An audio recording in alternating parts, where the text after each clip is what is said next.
Hey, everybody, you're about to listen to episode 18. We talk about that gap between Thanksgiving and Christmas break. What do you do during that time? How do we plan for the end of that, knowing that it's near the end of the semester? And then coming out of break, how do we plan for if you're starting a new semester or if you're just winding down the end of the semester, getting ready for semester tests? We give some tips to new teachers and how to work with that and how are you going to plan for that? So we hope you enjoyed this episode. We will see you later. Please get a hold of us, talk to us, reach out, let us know what your thoughts are, whether you like it, whether you hate it. We just love to communicate and connect as educators. Thanks. Hope you enjoy the episode.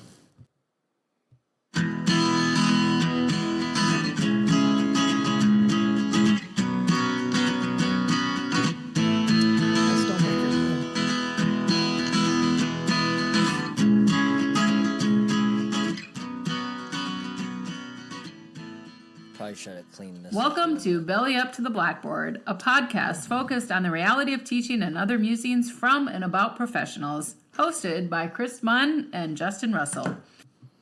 What's up, buddy? Hey, man. Do you ever wonder like how we should open this up? Like, is it one of those like hoorah type deals? As soon as the little intro ends, no. Like you're like, hey, I am shutting our humidifier off though. Hold on. Yeah, that's pretty noisy. Yes. I don't know. Sometimes I wonder if it should be like like fight night. And now. Yeah, just have that, what's his name? Michael. There's a couple buffers. Yeah, buffer, yeah. Michael and Bruce. Yeah. Yeah, that's better. That's quieter. It's a little bit. Awesome, buddy. All right. So, hey. Well, on to that segment, huh? Yeah. So I am drinking Woodford Reserve Double Oaked. Nice. Yeah, I started out with that one that we got in Kansas City. I don't know. Not Stonebreaker, but Goalie Town. Yeah, Goalie Town. That place was pretty cool. Yeah, Restless Spirits. Oh, I'm drinking Stonebreaker right now. You're drinking Stonebreaker right now. Yeah. Yeah, Restless Spirits. That's a great little place down there. It's a wonderful place. Their gin is probably the best, other than Mulberry Gin from. Oh crap! What's the place out in? Well, I don't want to drink anything from crap. From crap, no. Shoot. I'm sure that distillery is loving that free press right now. I know, right? Because you can't think of it. Ellis will tell. I can't remember what it is. It's down in Osceola. Come on. Doesn't help me. I'm trying to blank, man. I know. Anyway, Revelton. Thank God. Jesus. Cummings. Yeah. Revelton. Revelton. That's it. They have a really good Mulberry Gin. They do. Anyway, yeah, so I'm drinking the Stonebreaker.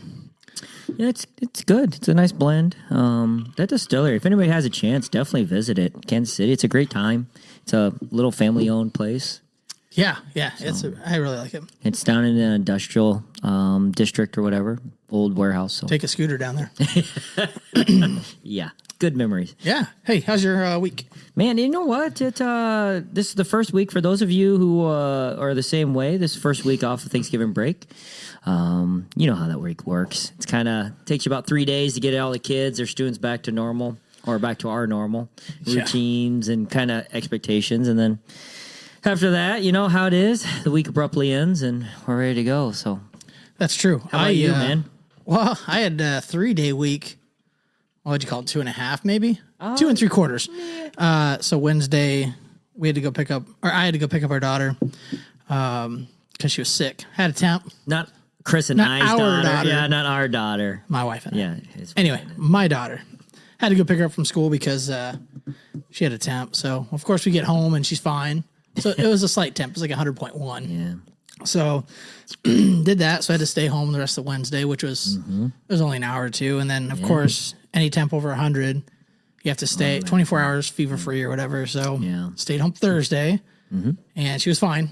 So we got some running done. And then we had to go pick up my son because his throat hurt and he had a temp. So he had to stay Thursday and Friday.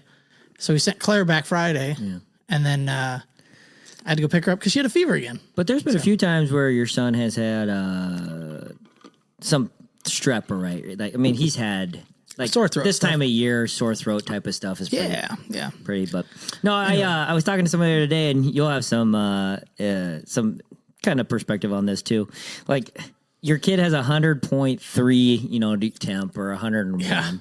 And they're acting fine. There's no runny nose, and you're like, "Geez, am I going to be one of those parents? Like, I I don't want them to stay home, right? But you know they got sick from another kid whose parents did the same thing. They sent them because they were sick, runny nose, all that, and you're just like, gosh, I should keep them home, but but that's the best day though, I think, because they're fine. Yeah, you can do whatever you have to stay home that extra day because of the temp. Yep. But then you can go we ran and got some Christmas shopping stuff done, but you had to stay home. And for us, my wife doesn't have a ton of sick time, so I always have to use ours, right. Family sick time and things like that. So I think that's the best time when they're it's a slight temp where they have to stay home, but they're feeling fine. They're not getting sick or anything like that. Yep. It's, it's almost like a built-in day off but again, we sent her back after that day off, and then she came back with another. Well, you're not one of those parents though either, where your kid wakes up, goes, "My tummy hurts," and you go, "Okay, you can stay home." You're like, "Well, we're gonna send you." The nurse sends you home. The nurse sends you home, right?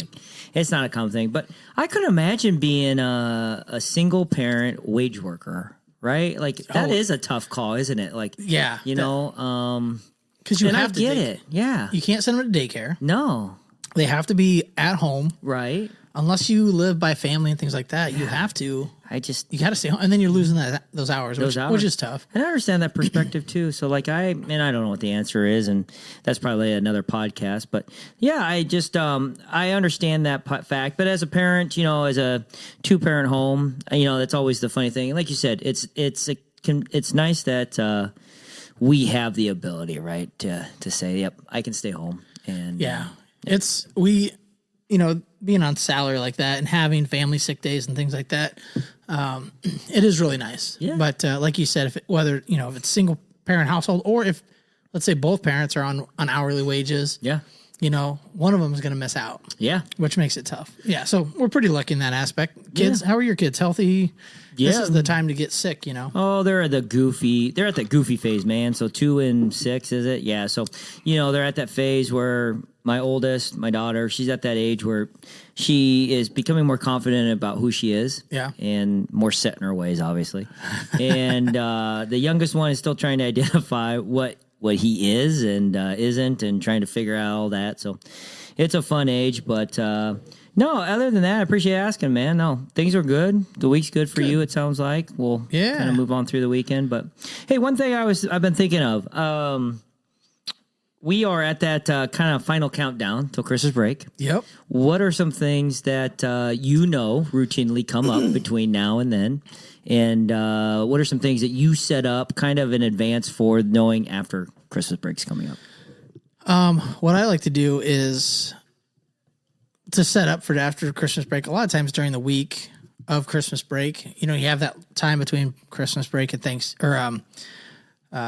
New Year's Eve. There'll be a time where, especially if it's snowing and it's cold out, I'll run the kids up to the school and they can play basketball inside and things like that while I plan for that next, after break comes or after break's over, because we still have that week of semester. Now my semester doesn't really matter because they go, year long, but just so you can kind of plan for that next couple weeks. And it is a day off of break, but being able to take the family and things like that, it makes it easier, and absolutely. When it's cold or snowing and you're kind of like cabin fever, excuse me. It's nice to get out and do that. So, well, the nice thing is the kids can bring whatever they got for Christmas, right? Yep. And you can get some work, and it's just like being at home, but it's hard working from the house. You know what I'm saying? Yeah, yeah. Well, it'll be nice once we move and we have a designated office. Yeah. That'll be really nice, and get a couple monitors because we have 2 monitors at school, which makes it so much easier. So not only having one at home. It's almost easier to go to school. So we'll plan it once, but that'll be in March or whatever. So yeah, but somebody coming from somebody who does have an office, who's had an office for several years, I don't know, man. I just hate that idea. And those of you who are teachers out there listening, or listeners out there, give us your perspective at our email or online and all that fun stuff. But I just, the older I get and the more I'm professional, the more I hate working from home. I hate spending my personal money on stuff that I could be doing at work, right? Yeah. And I I have really become intentional about making that a dividing line. Like I work from home is very minimal anymore. Like, So what do you do? Like when you say spending money, personal money for things at school, what do you, like what? well, Examples? like a great example is just the laptop type thing, right? Like, Yeah. so before schools used to give us a laptop, Yeah. I had went out and bought a computer for personal use. And then, I'm like, well, here's the weekend. I don't want to go into the office, right? Yeah. So I'll do some work from home. But then I realized, like, I spent $1,200 on this PC for personal use. And then here I am spending most of my time, 90% of my time doing work, right? Yeah. And, the IRS only gives you $250 back as a write-off for that. Yeah, they adjusted that, a couple years ago? A little bit, but still not enough. And again, that's probably another podcast. But no, here's my thing, and this is my personal belief. Like, I hate buying dress clothes too. Like, I hate buying clothes for work. Yeah. Because I know I'm going to go there. I'm going to be walking around. Like the other day, I put 15,000 steps in because I walked 5 laps around the building looking for one kid who, after the first lap, I found out was back in my class where they needed to be. Like, you took 4 extra laps. I took 4 extra laps looking for a kid. And to me, that's wear and tear on shoes. That's, and shoes aren't cheap, but, No, and yeah. For me, they're not, they are, because Not to- I'm at the kids section I was stuff. going to say, you're buying kids' shoes. I don't care. Kids' dress shoes are probably pretty expensive. Well, they're getting to be. That's where it's like, it is nice, I will say, with, the new administration is, and it's for me, you still dress up, which is good for you, but like, we can have a choice to wear jeans every day or like dress shorts. So it's stuff I'm going to wear outside of school. I got my coaching shirts and things like that and hoodies and stuff like that. I wear that almost all the time. So it's not as much of a difference as it used to be. Like I bought 4 or 5 pairs of pants from Under Armour, like dress pants, nice pants, Yep. that year before we switched administrations. And then when they announced that jeans every day, I'm like, awesome. I got like now. I know you were super excited about that. 10 pairs of dress pants that I don't use. They're just sitting in the closet. Well, they can be used for, fancy occasions. Yes, all the fancy occasions I go to. So before you leave, for our new teachers who are listeners, so before you leave for Christmas break, have you kind of developed, like, whether it's written down or in your mind, like 2 or 3 things that you normally want to get done before you leave for break? Yeah, and I was thinking about this the other day because I've been gone for 2 days, so it's hard to move forward on things. And we're getting close to getting a unit done. Yeah. It all depends on how difficult it is for my kids because, so I want to get that unit done so we can get that test done before break starts. Yeah. Because I hate having a test after break or an assessment. Yeah. So, but that's all going to depend on how well I teach the lesson to how well they comprehend it, because it could take 2 days, because we usually take 2 days with my kids for a lesson, or it could take 3 if like they're stuck on one thing for the full period. So my goal is to get that done and move into the next lesson before break. Yeah. And that's usually about a yearly goal, but it all depends with each class I have, It kind of does, yeah. Update probes. I want to get those done before break. Yeah, absolutely. Make sure we're getting, because you're or going to progress monitoring for yes. for most of you, but probably what you know it as. Yeah. Yes, for special ed, probes, or progress monitoring, like you said. Make sure that's all updated, grades updated. Yeah. Stuff like that. How many times I got to tell a kid, no, we're not watching a movie today. It's not even close to Christmas break. Yeah, we still have like 30 days before that happens. Like, some kids are checked out, I think, and already. So they checked out. They have senioritis early. No, I appreciate you bringing that up because we've changed over the years. Wouldn't you agree? There was some years where the semester ended before Christmas break. Yep. And we used to give that semester exam before we left. Yeah. I kind of like that, and give your opinion too, but I like that just because it was a clean break, right? Like, yes. You were gone for 2.5 weeks. Everything's done. When you come back, you start a new schedule, new semester, possibly new teachers.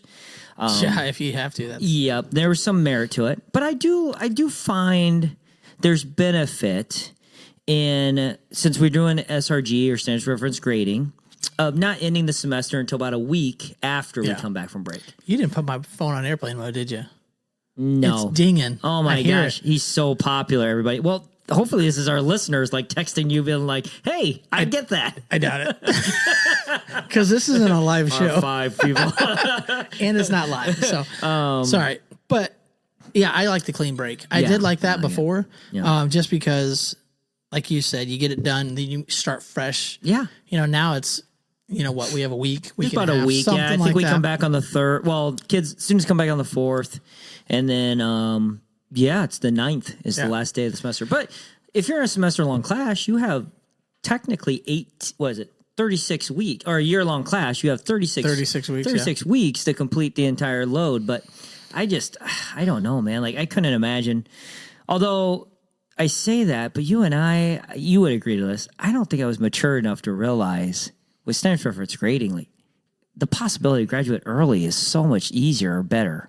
That, and that's where one of the things I liked about when we did, what do you call it? Blocks. Yeah. Now, for me as a teacher, I didn't have any blocks. All mine were broken up.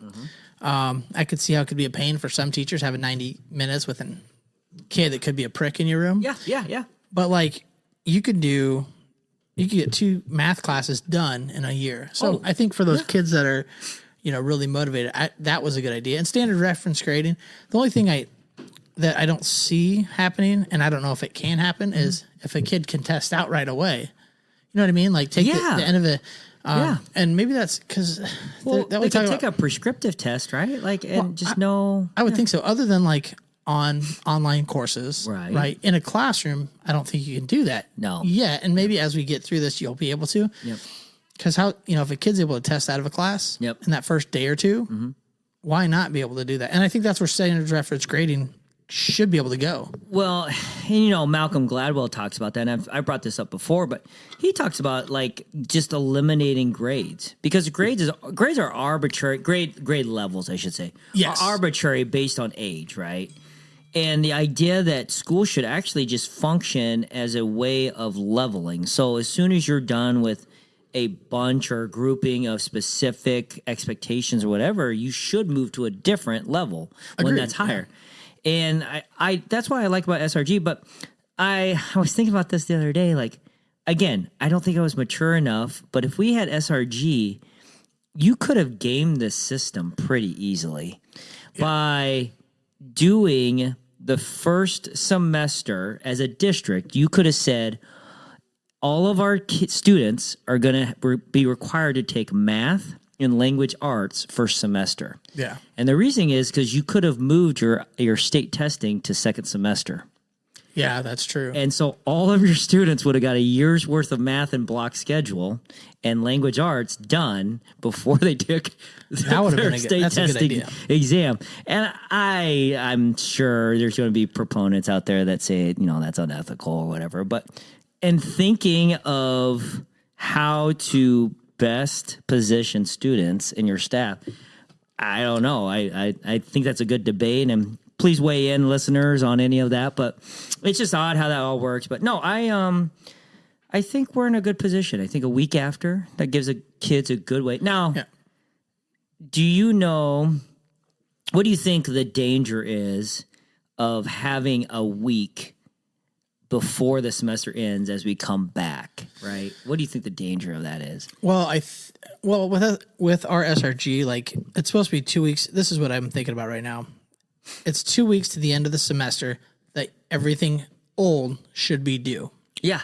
Right? So that's before break. And that's our policy. That's not SRG that's best our practice policy, or anything, but correct. that's our policy, yeah. Our policy using SRG, right? What I'm going to see, and I would put money on this, if we could bet on it. I don't know what the odds would be. Is how many kids? I'll take your bet right now if you want. I'll be the house. That last week, when we come back, they're at home with their parents, checking grades, whatever, if they do. Yep. And how many are going to come back like, I need to get this done. What do I need to do to pass? Or they're going to bring back 15 tasks, right? Yeah. Or tasks that are needed to retest, right? Like they know there's a process to retest. I have to do all these tasks before I can retest. And they're going to come to a teacher and go, here's 15 things. I need it done by tonight. Yeah. Can you check this? Yes. Because it happens. Yeah. So then the question, now there's some leeway with teachers. We say 2 weeks, but some teachers allow longer, like, a week or whatever it may be. But how many times, kids don't do it all semester, and all of a sudden they turn in, hey, can you check this by tonight? I got a game. Yeah. They're ineligible. I got a game. My coach says I can't play that. Yeah. I've had that. Yes, yeah. yes. Like kids, not like kids I've coached, not kids in my class, but like, can you check this tonight? I'm ineligible. Or I'm like, hey, you turned it in late. Yeah. If that teacher didn't do it right now, it's on their, it's their timetable because you took so long. Yep.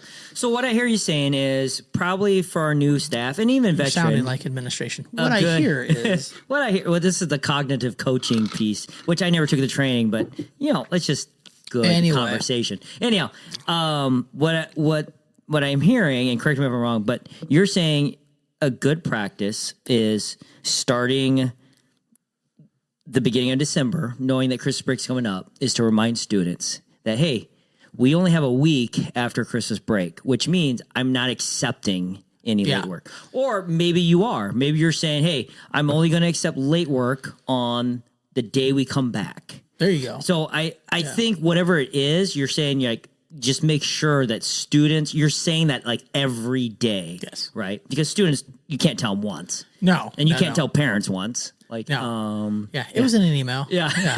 No kidding. No, I think that's a good idea. And I'm hoping, and I don't know, because I've been gone for a couple of days, but of teachers saying, hey, this is due by Christmas break because when we come back, it's only a week. And our policy is 2 weeks. Yep. Now, and I think we're not saying, like you said, a hard, fast rule and best practice, but I think the other thing is to set boundaries as well. So if you're somebody who knows for your own mental health, or that you have a second job over that Christmas break, or you're super busy because you're focused on family during that time, which you should be, right? Yeah. I think you make that clear to students, like, hey, I am not checking email over break, right? Yeah. Or if you want to do some work and you submit on Schoology or whatever platform everybody uses, I'm not checking that until I come back, right? Like, I think you got to make that clear. And it's not like the legal piece of that, but I think it's setting that precedent, right? That expectation, right? You might want to check your phone. It might be our poker game. It might be, huh? Look at it blowing up. Please. So, and there's times we go above and beyond. Now, I'm not trying to pat myself on the back. Yeah, you are. I am. But like, we've got a kid that he was a senior last year, didn't meet the expectations for graduation or requirements, and he's a full-time worker now. So tomorrow's Sunday. I'm going to go up at the high school, 9 a.m., have him come in because he's trying to get it done through online courses, but he's got to be at school to do the tests, right? So my plan is to meet him at 9 a.m. tomorrow. Right. On a Sunday to get that stuff done. And the other thing is you knew you've been gone too, right? Like, so that was the extra. You're like, hey, I've been gone. I understand that. You want to get this done. Well, it's honestly not even that because he works full-time Monday through Friday. The only times we can meet are Saturdays and Sundays. Yep. The nice thing is, like, while he's doing that, I'll have some stuff I can get done, right, in my room and things like that. Yep. Maybe put together the podcast. I don't know. Right. Cut video. But anyway, it's one of those things that's it's an extra thing. Yeah. That, and honestly, the kid's a nice kid. Now, if he was an asshole, I'd probably like, you got to come in during the week. I'm not spending extra time. But we bend over backward, even for kids that like have been rude, you know. Well, but what you're alluding to is the fact that it's a part of our job, everyone keeps talking about, is those soft skills, right? And we have to teach kids that there's a specific way to get something, right? Like, you can't be, like, and we would agree, you can't be an asshole 100% of the time and expect the world to cater to you. Correct. Because that's not how it works. Yes. But now, we're not going to be an asshole back. No. But we're not going to be nice. No. Like, we're not going to do extra. But again, it goes back to the boundaries and expectations. You're telling that student that, hey, I'm willing to do 1,000% extra. Yep. But here is what I have to have you do, right? The success criteria, if we want to say that. But here's what I have to have you do. And if you're not willing to do that, that's fine. Yeah. That's your choice. I'm okay with that. But I'm not going to give them 1,000% extra. Yeah, exactly. Yes. Unless you're willing to do X. And I think that's a lost art because you would agree, it's a science and an art, right? Yep. It's not about playing favorites. It literally is about, here is my line. And if you're willing to meet me there, then I'm willing to do 10 times what you are. Exactly. Yeah. Because that's why I did this. That's why I became a teacher. Yes. Right. And there's times where I think to myself, I'm not going to work any harder than this kid. Mm-hmm. And I hate saying that, but like when you put forth effort, Yeah. and then the kid just continues to like, Yeah. not literally, but figuratively spit in your face Right. or it's like, whatever, give you the middle finger. Yep. It's like, okay, I'm only going to do what you're going to do. Right. I'm not going to put forth that. Now, there's kids like we're talking about, and this kid I'm working with is you're doing extra, right? Because you want the kid to succeed. Yep. You understand like what the kid's going through. Correct. And you've put some other factors in there. Yes. exactly. Yep. And that kind of leads me to, it was a little burn my saddle, and I'm going to, so on Facebook. So, and I'm going to bring this up, 4-day school week. Yep. Okay. So our school is kind of toying with the idea, and I don't know, it doesn't seem like it's set yet, but it's pretty dang close, I think. The wheels are in motion. Yes, for a 4-day school week. So obviously it can cause issues with parents such as, where am I going to find that daycare or whatever it is, that 5th day, which I 100% agree with. Absolutely. I understand that. Yeah. Another one is not, so right now all of our kids, whether they qualify or not, get free or reduced lunch or free lunch at our school, right? Whatever. Lunch and or breakfast, right? Yeah, it is. Yep. So now with the way we're going to do this, those who don't qualify financially, with their circumstance, whatever, they have to pay for it. Right. Now, my kids, not our kids, my kids go to our school. Yes. We won't qualify for free or reduced lunch. Right. Okay. They've gotten it this far because everybody gets it, right? Everybody's getting this. My thought process is we've gotten it this long Yep. when we didn't need it. Yep. Right. I'm okay with paying for them because we can afford it. We don't qualify. What I think a lot. So, and I'm getting to my rant here. So there's some people that are like, well, our teacher contract's going to be amended to pay for 4 days a week instead of 5. Oh. And this is where so we're on salary, right? Yeah. Now, 2 of those 4 days are professional development. So we're there. So there's 2 days we work less a month, right? And, a couple years ago, you always heard like teachers don't get paid enough. We need to pay our teachers more. Or right? you hear the opposite. Teachers get paid way too much because they have 3 months off. Yeah. Now, this is what some parents are asking, like our teacher contract's going to get amended because they're working less. Yeah. And it's so hard for me not to comment. It is. Well, it's the same thing as COVID because remember, many people thought that teachers should get paid less because they're not in the building. Yes. So now it's like, okay, correct. There's 2 days a month we're not working, but we're working extra every day. Yeah. And do I need to keep track of all the hours I work after contract? Oh my God. That I don't get paid? Right? Oh yeah. Yeah. It'd be unreal. And that, because I figured one time just with coaching as an assistant coach, I think the stipend was like $3,000 or something like that, right?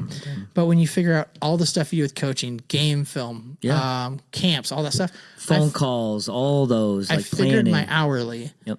and my hourly was 16 cents an hour. It's just insane. So I think that's when it suits them, it is something that parents like to argue for. But when it doesn't suit them, it's the other side of it. And I get it; they're frustrated, Right. but. And teachers are the wrong ones to come after. And the nice thing, too, and correct me if I'm wrong from your perspective, I believe that we have a very good metric to measure that out because not only are we parents, we're also teachers. Correct. We're also people that obviously went through school. I hope so. Well, AI is very good about creating things. Yeah. But in the same essence, from a teacher standpoint, you and I are able to compartmentalize. Yep. And we're able to say, from a teaching standpoint, here are the things that we see as beneficial for students. Yep. But then from a parent's perspective, we're able to see that, right? And we're able to say, you're right. Daycare or watching those kids during the day, latchkey kids is a term that was been used for many, many years. Yep. That is an issue, right? And we know that the mental health and the social emotional aspect of students and even parents has diminished over the years. And that comes into play as well. But the thing still stands is there has to be something stable. right? And structure. Yes. And you and I have both seen that students hate having a rigid structure, but it only takes about 30 days for students to realize Mr. Mund is every day asking for our phones. Yes. Every day standing by the bathroom or in the hallway. Every day expects me to come into his classroom and not curse and swear, right? And you see those kids begin to thrive because they know that just because you're having a bad day or you're tired or your kids have griped at you in the morning, you don't change. You Correct. still have those expectations. Yes. And I think that's where, and I have probably some empirical data of that, that's where teachers struggle a lot, is because from day to day they are drowning, which is a huge issue, but they're drowning so much they're willing to give up specific expectations They don't want to fight it. to get through the day. Correct. And I'm not being accusational. I am just stating a fact because I've been there too, and you've been there too, Yes. right? It's when you're we so really beaten- have to, like, we really have to be like intentional about that, right? Yeah, you really have to step outside yourself and say, okay, I need to do this. Yes. Yeah, because there's times where it's like, man, I don't want to fight over a phone. Yes, or spend the 20 minutes to But- do that right up. Yeah. Correct. But if you don't do it today, you'll do it tomorrow. I mean, like, you're going to continue that fight and you're going to hate it every single day, Yes. as opposed to Yep. set those expectations. It's like with anything. You have to be an asshole or whatever, not their friend at the beginning, and set those expectations. Once those are set and kids understand this is the rule, Yep. it's easier. Oh, absolutely. You know, a lot of, and young teachers too. I mean, you can't be their friend right away. It's like, so, you know, here's some advice. You have to be, for lack of better terms, a hammer. You have to set the expectations to a point that, and it's going to be a fight and it sucks. Yes. But like, you have to continue to fight those expectations, or fight and set those expectations with kids. Yeah. Eventually they'll get it. If not, Yeah. they're probably not going to end up being there later. Yep. But if you just are like, it's such a fight every day, I don't want to do it, it's going to be that Yep. all year long. And it's not about fear, right? It is It's just- literally about, here are the things that when you're in this setting, here is the rate of return you'll have if you just follow these expectations, right? Yes. And so many times, and I know it's easy as a new teacher, we see that. And you new teachers out there, comment if you've had a different experience. Chris, you and I obviously were new teachers at once. Yeah.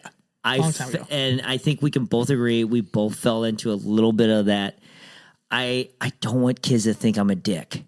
You know? Like, Yeah. Like, I agree. Like but I think back then too, it was, kids were a little bit different too. So I think it was one of those things where it's like, okay, I think for me anyways, and I don't know, if I could get a time machine and look back, maybe I wasn't, but like, I feel like I knew that I have to set these expectations. Yeah. I had more energy right now. If I was a teacher now, like, there's times where it's like, man, I'm just worn out just dealing with Or all I'm this hungry. shit, right?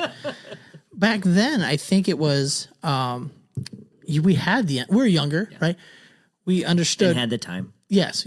Now there's young teachers today. It maybe they didn't have the same, like, whether it's professor or whatever it may be, or like mentors of, hey, be the hammer now, and it's easier as you go. And maybe they don't have that. Like, now I think about that and just, I'm exhausted some days just fighting expectations. Now it's gotten better, so it's great, but you have to go through, Yeah. you have to get through it. You have to, and tell me what you think. The thing that you have to keep telling yourself is that doing the tough work now is going to make life easier in that next semester. Oh, 100. Yeah. Yeah. Yes. And it's one of those things that teachers have to just, like, you have to trust it. Yes. Like, if you tell a young teacher, yeah, it's going to suck. Yep. You can't be their friend right now. No. It's not, it's a lot easier to be their friend right now. Yes. Right? But one, they're not going to respect you. No. Two, they're not going to do what you want them to eventually do. No. You know, it's like, come on, you're my friend. Yep. It's like, no, I am not. I have enough friends. I have two. That's plenty. You know? Because we all grow up going, once we become a teacher, we go, we want to be so, we may not we may not admit it or announce it, but in the back of our minds, we want to be somebody's favorite teacher.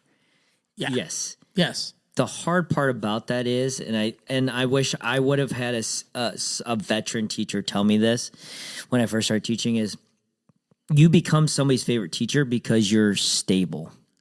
Yes. You have consistent expectations and policies. And they can trust you. And it's not trust you because you're their buddy. Yes. Because you're there. Yes. You maybe greet them every day. Yes. You have expectations for Yes. them. You want the best for them. Yes. And that doesn't mean like when people say build a relationship, you have to be this very strict, stern person. It really is about if a student comes to you and says, hey, I need your help, it is just like what you do with your own kids. You stop what you're doing and you say, is there something that needs to be done immediately or is it something that we can address later? Like Yes. you have to assess that. And so many times I find, and you've dealt with this before, and we've talked about this, where a staff member will walk into a bathroom and go, oh, I didn't write them up because it's just, there's 4 kids. There's just so much going on. I don't have enough time. I don't have enough time. And it's like, okay, but you can't complain in a week when they're doing the same shit. Exactly. That frustrates me. And then not listening to you. Yeah. And again, I've been there before. I'm not saying I'm perfect. You know, I literally look up into the sky and go, do I want this fight? And then I think, You do. You I really do, yeah. because 3 days from now, if I don't deal with it now, I'm going to have a bigger fight. Correct. It's also one of the things. It depends on like how your mindset is. Because somebody's like, oh God, I just don't want to battle with this. And then there's times you're like, you know what? Let's fucking go. Yes. Like what was I am that? writing- Oh, the Keys of Comedy. I wish a motherfucker would. You know, like I mean, it is. It's like, all right, dude, let's roll. I mean, and not physically fighting. No. Like I'm gonna write. You Yep. do so. You cross that line. You're written up. I had my Wheaties this morning. I had a good night's sleep. Let's I do am this. ready. Like, Yeah, and a couple of things we talk about relationships. Yeah. One of them is consistency, like you said. absolutely. You know, it's having the same teachers there all the time. yeah. Having the same expectations all the time. And there's a girl that we both had, and she transferred. Maybe it was after her sophomore year. She graduated this last year. Yeah. And another like breaking my arm, patting myself on the back. But it was one of the, and like, No, it's a good example. and one of my rules is like, I'm not Facebook friends with kids until they graduate, right? But anyway, so we're Facebook friends now, and it was like she wouldn't have graduated from another school Yep. had we not had that. Now, if it wasn't for me, is what she said, right? It's because I expected big things out of her. Yes. And there's a tough part with us both being special ed. Yes. Is that there's some special ed teachers like, oh, these kids are special ed. I got to lower my standards. yes. I'm no. sorry. Fuck that. Like, yes. I have high expectations for my kid. They can do Oh, absolutely. everything everybody else can do. Yes. But you have to push them and be like, you know what? You don't need my help. You No. need to try it first. Yes. Are there times where they need our help? 100%. Absolutely. Right? But like fail first. Yes. And yes. then Yeah. I will help you get back to it. But Yeah. we can't, because it's when they get out of here, whether they transfer schools or graduate or whatever it may be, Yeah. if we just do everything for a kid, Yeah. they are going to fail in life. Well, it's not just that, but we accept excuses. You know, you and I can both think of special teachers and special ed, and I'm going on a rant too here, or just teachers in general, where within the first couple of weeks, they literally tell a kid, oh, because you work late at night, overnight, and you're helping support your family, Yeah. don't worry about doing that assignment. They just lowered the expectation Yes. for that kid. Yeah. They allowed that kid to become a victim, and now that kid, after a couple times of hearing that, they're going to go, because I have a different situation, people don't have as high expectations for me. And so what do? They just slink Now- and they drop and drop. I'm going to put an asterisk by that. I don't expect the kids not to do an assignment, but if there's a kid that I know that like they work every night and that's how part of their family, like they work for their family. It's not for them. It's not for an issue. It's to pay bills and things like that. If there's a day that a kid comes in because he worked overnight and he sleeps, that's different. That's right? different. I Yes. still have the expectation of, yes, you slept. This is still due. Because it's standards reference. So you still have to meet this expectation, but we're going to put in some things in there that allow you flexibility. Yes. And it's not an everyday thing. No. It may be a one day where like they're extremely tired. What you get out of them on an assignment is going to be dog shit. Yeah. Let them, and that's part of the. It's not a good example of what they can do. Yes. No. And it's not you're making it easier on them. No. It's that you're being empathetic. And that's part of that relationship building. Now, you're still going to hold them to, like I said, the assignments still due. It's still due. But maybe tomorrow you don't work and you get good night's sleep and you're doing twice the work. However, that's a great example of those soft skills that you're teaching, because just like you and me, we've had situations where our kid at 2 a.m., 3 a.m. get up, get sick. Yep. And we aren't in class. We may not have been able to provide the work that was needed. But we know there's a deadline. We know that on Tuesday we have whatever cluster, instructional coach, BD, whatever, that we still have to present. It's going to get done. Yeah. But we know that day, because of our kid, because of the extenuating circumstances, we just can't do it. And I think that's a skill that students need, right? Like there is flexibility, but there still is a deadline. And so with that, obviously we are just kind of going back in circles. But let's wrap it up because, hey, by the way, how cool is this? You can't see it. I'm going to put it on the camera there. And this is from Holiday. And maybe we'll do a video real quick, but a little shameless I found plug. this Christmas deal. Well, and your neighbor just wandered in, didn't he? Yeah, some weird guy off the street. But so it's Whistle Pig, which I love the Whistle Pig 12. It's the piggyback 100% rye. Oh my Might be a little gosh. spicy, I don't know. But It's a got little bit. It's got the pour snout. So maybe we'll do a video at some point and we're not sponsored by them, but damn, it'd be fun if they sent us some free stuff. Well, that or if they just allowed us to put a little shameless plug in for them, because this is definitely a souvenir kit. Yeah, with the now I just need old elk head. Oh my gosh, those are hard to find. Yes. All right, let's wrap this up. We'll I don't know, we'll talk about it next time, but we'll do it in about a week or so. Well, how about this? Any of you have some suggestions or recommendations or things you're dying to know as a new teacher or veteran teacher? Send us an email. Yeah, comment on something. Or social media. Get a hold of us. I think a couple, I don't know when, but we're going to be interviewing a couple of our former teachers. Yeah. So, but let's do that next time. Let's read some emails. And we got to get some first. We got to get some first, he says. Hey, all right. Yeah. We will see you guys later. All right. Take care. Have a good night. Thanks for listening. We'd love to hear from you with questions or topic ideas. Send us an email at bellyuptotheblackboardpodcast@gmail.com. And don't forget to follow us on Twitter at BellyUpPod, on Instagram at BellyUpToTheBlackboardPodcast, and subscribe to us on your preferred podcast platform. You're sturdy.